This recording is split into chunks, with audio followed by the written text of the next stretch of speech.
حضرت عبداللہ بن مسعود رضی اللہ تعالیٰ عنہ فرماتے ہیں کہ جب تم میں سے کوئی دعا مانگے تو اسے چاہیے کہ دعا کی ابتدا میں اللہ رب العزت کی شایان شان حمد و ثنا بیان کرے،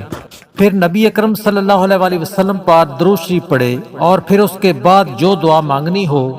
وہ دعا مانگے، کیونکہ اس ترتیب سے وہ اپنی مراد جلد پا لے گا، یعنی اس کی دعا جلد قبول ہو جائے گی۔ رسول اللہ صلی اللہ علیہ وآلہ وسلم نے فرمایا، تین باتوں پر میں اللہ کی قسم کھاتا ہوں۔ نمبر ایک، صدقہ دینے سے آدمی کا مال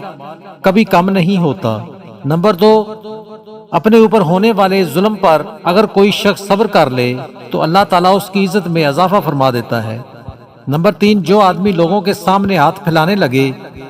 اللہ اس پر غربت کا دروازہ کھول دیتا ہے۔ رسول اللہ صلی اللہ علیہ وآلہ وسلم نے فرمایا، میری امت میں امت پر سب سے زیادہ رحم کرنے والے حضرت ابو بکر رضی اللہ تعالیٰ عنہ ہیں، اور اللہ کے دین میں سب سے سخت حضرت عمر رضی اللہ تعالیٰ عنہ ہیں، سب سے زیادہ سچی حیا والے حضرت عثمان رضی اللہ تعالیٰ عنہ ہیں، زیادہ بہتر فیصلہ کرنے والے حضرت علی رضی اللہ تعالیٰ عنہ ہیں، اللہ کی کتاب کے زیادہ عالم ابی بن کعب رضی اللہ تعالیٰ عنہ ہیں،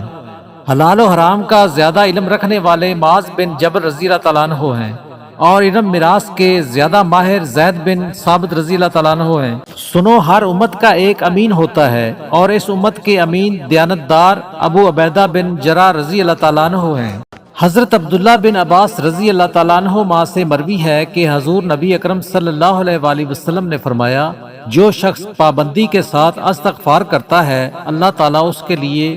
ہر غم سے نجات اور ہر مشکل سے نکلنے کا راستہ بنا دیتا ہے،